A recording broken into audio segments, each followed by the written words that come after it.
Ratchet and Clank Up Your Arsenal walkthrough. Now this is going to be going through a little bit of the sewers at 300% speed because it's all pretty lengthy. It takes an extremely long time to do this, but it's also really easy and doesn't really require normal speed video. Now the idea is to get sewer crystals and sell them to that plumber, and he'll buy 99 of them because there are 99 total, but I think he only buys them for about 3,000 bolts, so that ends up not actually adding up to a whole lot of bolts. And it's for that reason I don't actually recommend coming in here expecting to get hundreds of thousands of bolts right away, because it's going to take an extremely long time to get through all of these enemies, and these enemies are going to constantly be spawning over and over and over on top of you, and as you walk into new places of these sewer pipes, and as you walk next to the bolts themselves. And of course, again, this early on, those big green globs are going to take a lot of ammo to kill, but later on, once you get some guns upgraded, they're only going to take a few shots to kill. So what I would recommend this place for is if you want to buy something but you're missing bolts by a couple thousand, then you could come here, get a few crystals, and then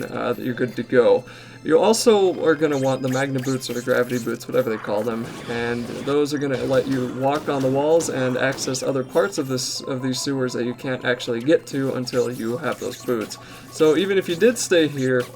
collected everything you could, you wouldn't be able to until you got a hold of those boots, which are later on in the game. And once you get those, then you could come in here and stay for a couple hours and try to get everything, but even then I would probably recommend just beating the game or doing Annihilation Nation or trying to finish the robot soldier missions if you need those bolts. But once again, if you just need an extra couple thousand bolts, then I would recommend this, and it is a pretty okay way to raise the ammo or to raise the level of some of your really lower level weapons, because these slimes are plentiful here and you'll be able to run into a lot of them, and more enemies of course means more experience for your guns. Every now and then you'll run into these rooms that have health and ammo boxes, and sometimes you can run into rooms that actually have a Gadgetron vendor, or whatever kind of vendor they call it these days, and then there you'll be able to buy weapons that you'll need or more ammo, and that can be a pretty good way to camp around inside this place. But for the rest of this video, it's going to be me doing as much as I can stand, then I will be leaving this planet and continuing on in the next video.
this promotion to